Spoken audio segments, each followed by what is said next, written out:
السلام علیکم ورحمۃ اللہ وبرکاتہ۔ آج کا موضوع انسان اصلاح نفس کے بعد ہی انسان کہلاتا ہے۔ انسانیت در حقیقت چند عمدہ اور حسین خصلتوں کے مجموعے کا نام ہے۔ ان عمدہ خصلتوں اور حسن اخلاق کا دار و مدار اصلاح نفس پر ہی موقوف ہے۔ اس کے بغیر انسان مثل حیوان کے ہے۔ اصلاح نفس کے لیے انسان کے تمام اعضاء و جوارح اسی مقصد کے تحت استعمال کریں جس مقصد کے لیے وہ عطا کیے گئے۔ مثلا آنکھ کو اللہ تعالیٰ نے جس مقصد کے لیے دیا ہے اسی مقصد کے لیے استعمال کیا جائے۔ مخلوق کو دیکھیں تو ہر مخلوق کو اس کی قدر کے مطابق دیکھیں، یہ چھوٹا درجہ ہے، ورنہ حق کے سوا کسی کو نہ دیکھیں۔ اسی طرح کان کو اللہ تعالیٰ نے جس مقصد کے لیے دیا ہے اسی مقصد کے لیے استعمال کریں۔ مخلوق کی آواز کو سنیں تو وہی آواز کو سنیں جس کے سننے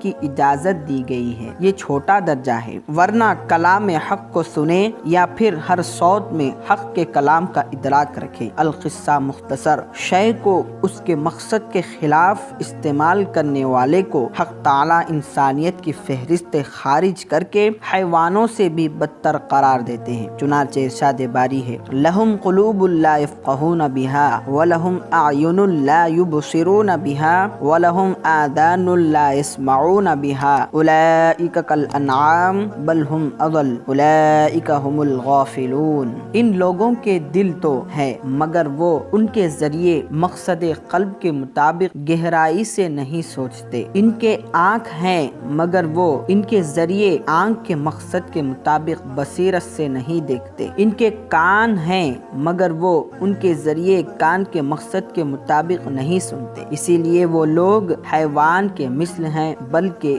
ان سے بھی بدتر۔ السلام علیکم۔